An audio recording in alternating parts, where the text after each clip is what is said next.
Eu não sei se vocês sabem, mas uma das justiças mais antigas da América Latina, por exemplo, é a justiça militar. Tá certo? Alguns institutos que hoje os senhores estão discutindo aqui, e está previsto no Código de Processo Penal Militar. Então, o tema é bastante vasto. Aconselho aqueles que queiram militar na área, é uma área muito bonita. Agora, eu tenho que trazer uma informação aos senhores. Estamos aqui para poder difundir essa questão do direito militar de forma bastante tranquila. E aí eu trago a informação, a questão da investigação defensiva. E aí vamos começar. Bom, por que vamos começar falando sobre isso? E para isso vamos seguir aí um sumário rapidinho. Temos uma introdução, vamos falar sobre a persecução penal militar, a investigação defensiva, a atuação defensiva na justiça militar, a produção probatória, e vamos fazer umas considerações finais. E aí começo com essa pergunta: por que esse tema? Não é?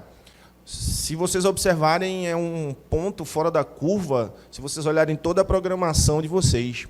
Mas é bastante interessante. Cada dia mais os militares vêm sendo utilizados, né? Garantia da lei e da ordem, utilização das Forças Armadas para missões no exterior, e por aí vai. E aí também temos a utilização, por exemplo, dos militares estaduais, policiais militares, bombeiros militares, que por vezes também são utilizados numa força chamada Força Nacional. E esse é o viés aí para que a gente possa entender o porquê desse tema. Cada dia mais os militares vêm sendo utilizados para funções diversas, até para apagar fogo, se vocês observarem aí o jornal nos últimos tempos, né, estavam sendo utilizados militares das Forças Armadas para apagar incêndio. Então, não é um tema que deve ser deixado de lado. Então, vamos lá. Em relação à persecução penal militar, quem são os atores? Quem são essas pessoas? Vejam só. Quando nós estudamos inquérito policial lá na academia, nós sabemos que o titular, quem vai capitanear esse inquérito policial é um delegado de polícia.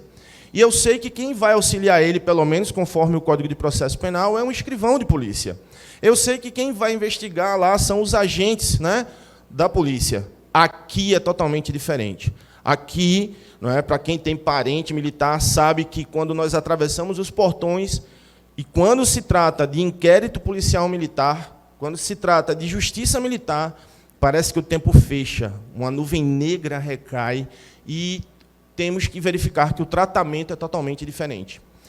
Aquele que vai encabeçar o inquérito policial militar, que é o objeto do nosso estudo, geralmente não. Quem vai encabeçar é um oficial, seja oficial das Forças Armadas, seja oficial das Forças Auxiliares. E essa é a primeira diferenciação. Enquanto lá, no inquérito policial, quem encabeça é um delegado de polícia e que ele tem uma formação jurídica, por vezes, quem está encabeçando um inquérito policial militar, ele não tem formação jurídica nenhuma. E aí começa a problemática. Quando essa pessoa que está encabeçando o inquérito policial militar, não quer dizer que ele não tenha conhecimento, mas a partir do momento que eu tenho um trato com uma pessoa que não tem um conhecimento jurídico, vai ficar mais difícil. E aí eu preciso saber quem é esse oficial, como ele pensa, fazer um mapa mental desse camarada, não só dele, como do escrivão. Ok? E isso nós temos que ter bastante atenção. Dentro das corporações, meios de investigação, nós temos as sindicâncias ou procedimentos administrativos disciplinares, temos o inquérito policial militar e temos aí a atuação do defensor na Justiça Militar da União ou dos Estados. E aí temos uma diferenciação muito grande. O tratamento e a abordagem a esses militares deve ser com bastante cautela. Porque, me desculpem, até porque eu tenho como é que eu posso falar? Eu tenho a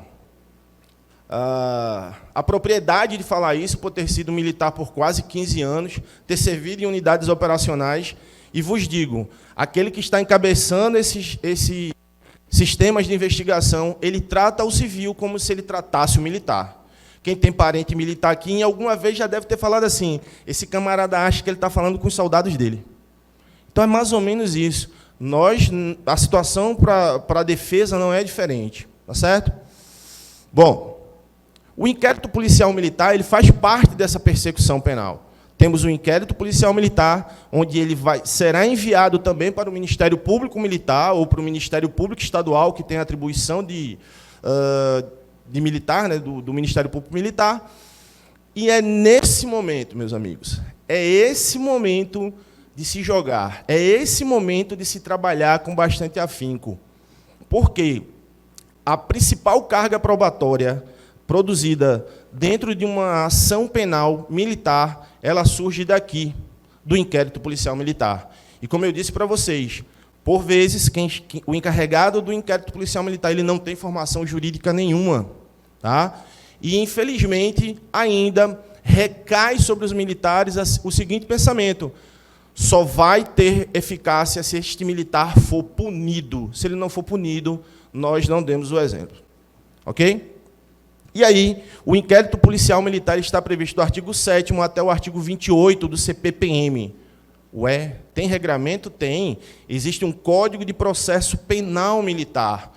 O Código de Processo Penal Militar ele é de 69, bem novinho, mas ele traz conceitos com muito mais detalhes do que o nosso Código de Processo Penal comum. Então, o Código de Processo Penal Militar ele traz o regramento do inquérito policial nesses artigos. Mas vamos chegar lá.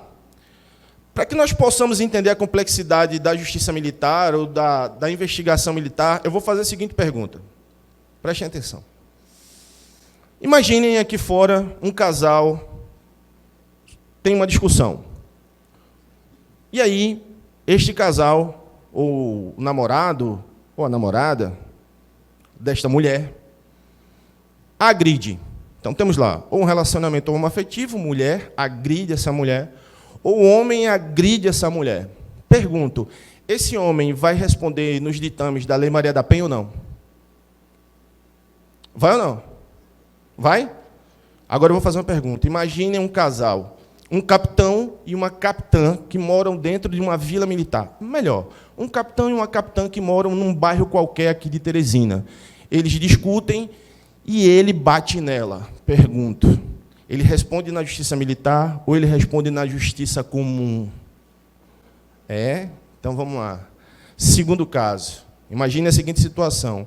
Um militar das Forças Armadas, numa missão de garantia da lei e da ordem aqui em Teresina, numa abordagem, atira contra um carro que vai passando e mata aquelas pessoas que estão dentro do carro. A pergunta é, esse militar responde no Tribunal do Júri Estadual, no Tribunal do Júri da União ou na Justiça Militar da União? Começa a piorar, né? Vamos para o terceiro caso. Imagine a seguinte situação. Militares daquela unidade têm um grupo de WhatsApp. E aí, um desses militares diz assim, aquele tenente ou aquele sargento não sabe de nada dentro da instituição, não manda nem na casa dele. A pergunta é, que crime é esse? E ele responde, na Justiça Militar da União, na Justiça Militar Estadual, ou numa vara criminal comum, ou numa vara criminal na Justiça Federal. Vejam que cada situação dessa ela tem uma complexidade. E, por vezes, nós desprezamos essa matéria. E ela tem uma riqueza e uma complexidade, ao mesmo tempo, em que deve ser analisado. E, por vezes, aquele profissional que quer atuar nessa área fica perdidão, porque ele não sabe nem para onde vai. Ele não sabe nem identificar quem está à frente daquele inquérito policial. E isso é muito importante. Ok? Nós vamos passando.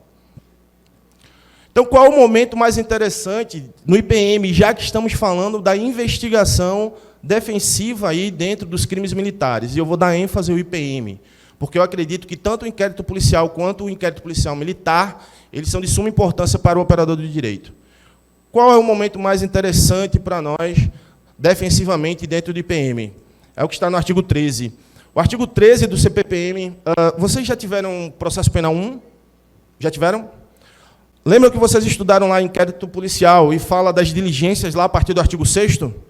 Aquelas diligências que estão previstas para a autoridade policial, onde ele diz que a autoridade policial deverá, para o IPM está dentro do artigo 13, e não muda muita coisa. E é aqui que nós devemos atuar. E vamos chegar lá. Tá? Então, o artigo 13, para nós, é o mais importante. Seguindo. Por que eu trago essa frase? A advocacia criminal não comporta mais profissionais inertes. Senhores, A partir do momento em que agora, mais do que nunca, eu tenho uma Constituição Federal, eu tenho um Estatuto da Ordem dos Advogados do Brasil, eu tenho um provimento do Conselho Federal da Ordem dos Advogados do Brasil, eu tenho ferramentas para que este advogado criminalista não espere mais o tiro vir. Ele comece a agir a partir do momento em que ele entra naquele inquérito. E eu estou falando do inquérito policial militar, mas pode ser qualquer tipo de investigação. Ele não pode mais ficar aguardando a situação aparecer para que ele possa fazer algo. Eu vou tomando porrada e vou reagindo. Hoje em dia não dá mais para ser assim, pelo menos é uma concepção que eu tenho. E aí, diante disso, surge a investigação criminal defensiva. Não é uma coisa nova. Isso é uma coisa antiga. A Itália já faz há muito tempo. Os Estados Unidos fazem. Vocês assistem filmes americanos, seriados americanos de toda hora. E a defesa faz isso. Não é nada novo. Então, surge a investigação criminal defensiva. Alguns dizem assim, olha, professor, mas isso é uma coisa muito romântica no Brasil. Eu discordo. A partir do momento em que, se você tem condições, e aí vamos falar de uma forma prática, e o teu cliente também tem condições, haja, faça algo. Porque é nesse momento da investigação que você, defensor, pode mudar o rumo dessa ação penal. Porque, como eu falei, as cartas probatórias elas são jogadas agora, durante esse período. Então, se eu conseguir agilizar determinadas situações, a ação penal ela pode vir com outro caminho. Vamos seguir. Mas a advocacia investigativa, ela é obrigatória? Na opinião de vocês, a advocacia investigativa, ela é obrigatória? Hã? Não, ela não é obrigatória. Mas, nos dias de hoje, não dá para ficar parado, tá certo? Mas, nos dias de hoje, nós temos um problema. E é aí que eu digo que, se o profissional ele se atualizar e ele começar a usar dessas ferramentas, ele sai bastante à frente. Qual o problema que nós temos hoje? É que a investigação preliminar está em crise, ou seja, não desmerecendo os órgãos que são responsáveis por investigação. Mas, hoje em dia, sabemos que a Polícia Civil está um pouco sucateada, ela não tem equipamento suficiente. Polícia Militar, né, quando faz lá o seu IPM, sua sindicância ou algo parecido, que precise produzir determinados elementos ou determinados documentos, eles não têm condições. E aí, devido a essa investigação preliminar estar em crise, isso facilita a nossa vida, ou pelo menos faz com que a gente saia na frente. Mas qual seria o nosso ponto de partida para falar da investigação defensiva aqui dentro dos crimes militares? Está aí, ó, provimento 188, de 11 de dezembro de 2018. Ela foi editada pelo Conselho Federal da Ordem dos Advogados do Brasil. Os senhores têm conhecimento? É um provimento simples, pequenininho, salvo engano, com 8 artigos, teoricamente 7, onde ele vai te dizer quais são os limites desse defensor para que ele possa trabalhar com isso aqui. É esse provimento que é, pelo menos até agora, é constitucional, se mantém porque não foi motivo de impugnação de forma alguma. Então, temos esse provimento 188, não só para a advocacia criminal, eu entendo que para qualquer área da advocacia pode ser utilizado. E aí o provimento diz o seguinte, ó, ele regulamenta o exercício da prerrogativa profissional do advogado, de realização de diligências investigatórias para instrução em procedimentos administrativos e judiciais. Moçada, esse provimento veio como uma luva para quem gosta e tem o interesse de cair a fundo dentro de uma construção probatória na parte investigativa.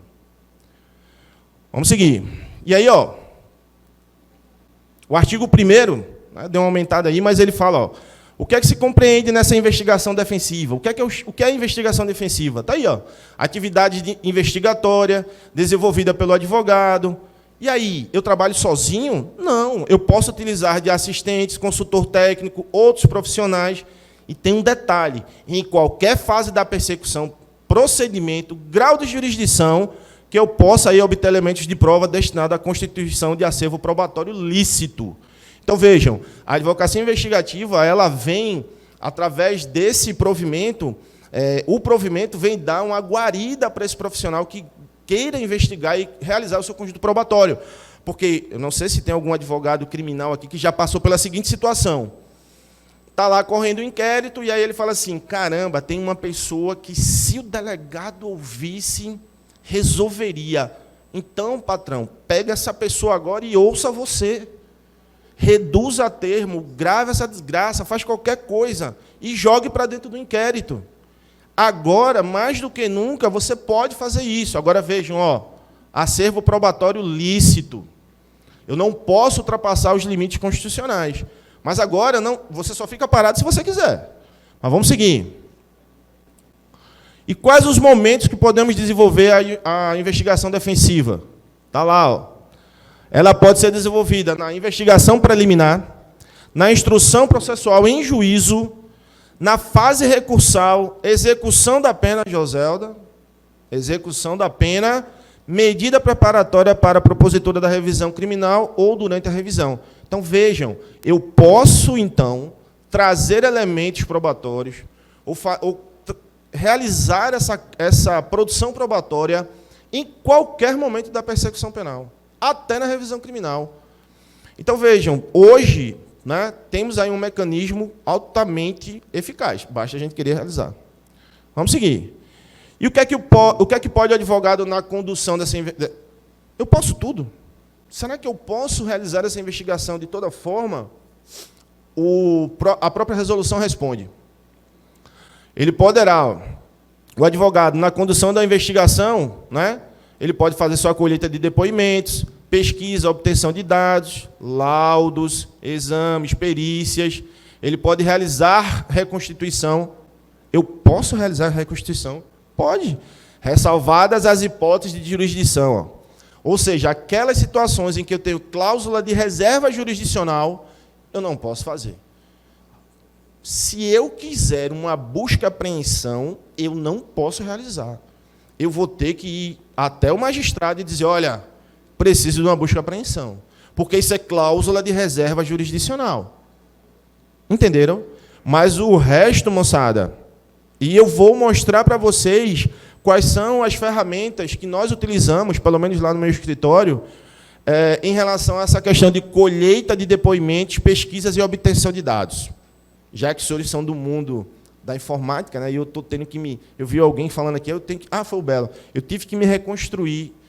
Eu também tive que me reconstruir, porque pensa num camarada que não gostava de nada de internet. Eu odiava de morte. Hoje... Não tem jeito, não tem como. Hoje não, é impossível. Mas vamos lá. E o advogado, ele deve preservar... O que é que ele deve preservar durante a investigação defensiva? A resolução responde. E aí eu vou resumir. Ele tem que preservar o sigilo das informações, dignidade, privacidade, intimidade e garantias individuais.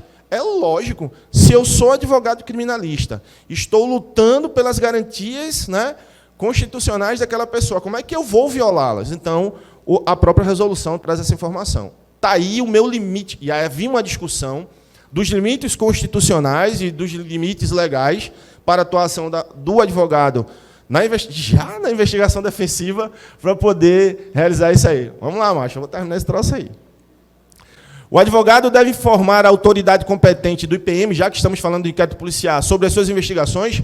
Lembram lá da súmula vinculante número 14? A autoridade, e isso serve também para o IPM, ele tem que informar as suas diligências realizadas no inquérito? Tem? Não. Aí a resolução também traz a mesma informação. O advogado, ele não tem o dever de informar a autoridade competente sobre esses fatos investigados. Isso garante o que nós aprendemos lá nos bancos acadêmicos do princípio da paridade de armas. Eu posso trazer essa informação. Beleza? Mas vamos lá. O advogado pode sofrer qualquer censura em relação a isso? A resolução responde. Não. Ele não pode sofrer qualquer tipo de censura ou impedimento pelas autoridades dessa atividade aí, que são privativas da advocacia. E a questão da aprovação da lei de abuso de autoridade reforça isso aqui, porque isso aqui é privativo de advogado. Da defesa, né, vamos dizer assim. Então, vamos lá. Existe defesa no processo? Temos o contraditório? Temos a ampla defesa? Sim. E no inquérito policial militar nós temos? O inquérito policial militar ele possui as mesmas características do inquérito comum. Temos defesa dentro do inquérito policial militar? Temos? Temos. Porque o artigo 5º diz o seguinte: aos litigantes em processo judicial administrativo ou aos acusados em geral, né, meios e recursos a eles inerentes. Eu até venho provocando que eu acho não, né? Venho até provocando que nós não poderíamos mais tratar o inquérito policial ou o inquérito policial militar como mero procedimento administrativo. Na minha concepção e numa evolução, no meu entendimento, eu acho que o inquérito hoje deveria ser tratado como meio de obtenção de prova. Tratar ele como mero procedimento administrativo, hoje, eu acho que hoje é muito perigoso. Como se fosse, é um mero procedimento. Não. Se for conduzido de determinada forma, acaba com a vida do camarada. Então, a questão da atuação defensiva do advogado em relação a essas situações, nós temos que desmistificar esse pensamento inquisitorial em que o defensor, por vezes, ele vem apenas atrapalhar, não é? Ele vem apenas, quando tem lá a pessoa que está à frente, dizer, olha, esse camarada só veio para atrapalhar a minha vida. Isso é um pensamento do período inquisitorial. E naquela época, o advogado só servia para acelerar a questão da confissão do acusado. Bom, vamos adiantar isso aqui, que já foi dito. A questão o que eu quero chegar, onde eu quero chegar da produção probatória. Caso essas questões da atuação defensiva ela não sejam respeitadas, nós podemos ter isso aqui, ó. Uma ação controlada mal feita, uma delação premiada que esteja contaminada, tá certo? E por aí vai. Onde eu quero chegar? Isso aqui nós já tratamos da questão de forma obsoleta das investigações. Vamos lá. Já falei que já acontece há muito tempo na Itália e nos Estados Unidos. Esse aqui são as nossas ferramentas para fomentar a questão da investigação. A Constituição Federal, o Código de Processo Penal Militar, no nosso caso, o Provimento 188 e o Estatuto da Ordem dos Advogados do Brasil. Senhores, principalmente o artigo 7º, inciso 14 e inciso 21, que veio ali com a Lei 13.245 de 2016. Tá certo? Então, e esses incisos do artigo 7º são bastante importantes. E aí, ó, o mais importante que eu acredito, como é que eu posso fazer a produção probatória nesses casos? Utilizando dessas ferramentas, das que nós já falamos. Senhores, a lei de acesso à informação hoje ela é bastante importante. Lei de registros públicos e busca e apreensão. Por que eu trato da lei de informação? Porque a lei de acesso à informação, principalmente para mim, hoje é a maior ferramenta. Hoje, através dela, eu posso buscar várias informações. Por exemplo, determinado órgão deflagra uma operação, prende meio mundo de gente. Aí eu quero saber se eu entendo que, conforme determinada legislação, diz, olha, essa infração não pode ser investigada, por exemplo, pela Polícia Federal. Tem autorização do Ministro da Justiça? Vou lá na Lei de Acesso à Informação, faço a busca e verifico se tem essa informação ou não. Se não tiver, já foi para o chão. Certo? Então, essas são as principais ferramentas. O que é que eu posso utilizar na minha advocacia investigativa? Já vou terminando. Detetives particulares, peritos, assistentes técnicos e pareceres, o profiling criminal. Isso aqui hoje, ó, o advogado criminalista, que eu sei que o presidente James falou que, né, o direito penal econômico, 300 júris e tal, mas, cara, isso aqui é uma cachaça. Quando você começa a entender de fazer a análise comportamental, seja da vítima, seja do acusado, seja de quem vai julgar, seja de quem vai acusar, e até do teu colega que vai estar lá do lado, isso aqui facilita e muito. Tá certo? Isso é uma coisa que, para quem trabalha, principalmente com crimes de sangue, né, mas não que não seja utilizado em outros ramos, mas é bastante importante. Novas tecnologias, né? Hoje aí nós já temos até a questão da inteligência artificial e alguns programas que, por exemplo, estão fazendo reconhecimento facial. E a criminologia forense, são situações que nós não temos como fugir. O inquérito policial militar, como eu falei, ele é o momento de fazer toda essa produção probatória. Podemos trazer isso para dar um rumo diferente para a ação penal. Aspectos relevantes ao defensor. Utilizem de todos os mecanismos, lógico, que tiverem conhecimento e que possam utilizar dentro da fase investigatória. Porque, como eu disse, dentro do inquérito policial militar é muito problemático, porque nós estamos tratando com militares. Eles têm aquela questão da hierarquia, disciplina, aquela coisa muito... E aí você tem que explicar para esse camarada que existe uma legislação, que você pode fazer aquilo, né? Trazer com muito carinho, porque o tratamento é outro. E também os aspectos constitucionais que nunca devem ser esquecidos. Ok? As considerações finais, pensei muito em escrever, porque eu não sou de poesia, não entendo, né? Mas eu quis fazer uma homenagem a uma pessoa que eu até intitulei como minha madrinha, que é a Joselda, ela não está aqui. E há um tempo atrás eu tinha colocado isso no Instagram, e a gente até conversou sobre isso, eu nem sabia que ela gostava dessa pessoa, que é o Don Quixote. Só que, na verdade, essa informação aqui, eu mudei uma concepção como advogado criminal. Eu tinha o discurso do seguinte, que nós, advogados criminalistas, tratamos de um bem importantíssimo para a pessoa, que seria a liberdade. E aí, há uns dias atrás, eu fui fazer uma palestra em Salvador, com a questão também no Seminário de Justiça Militar, e aprendi uma coisa com um colega que está lá, que é o José Osmar, também excelente advogado. Ele falou, não, Raimundo, nós não tratamos da liberdade, nós tratamos da vida. E aí veio essa informação. A liberdade, e saiu o Don Quixote falando, né? A liberdade, Sancho, é um dos dons mais preciosos, que aos homens deram aos céus. Não se lhe podem igualar os tesouros que há na terra, nem os que o mar encobre. Pela liberdade, da mesma forma que pela honra, se deve arriscar a vida. E, pelo contrário, o cativeiro é o maior mal que pode acudir aos homens. Então, hoje eu mudei a minha concepção. O advogado criminal, ele lida com o bem maior do ser humano, a vida. Então, se os senhores forem trilhar por esse caminho, saibam que os senhores não vão lidar apenas com a liberdade. Os senhores vão lidar com a vida dessa pessoa. Tá certo?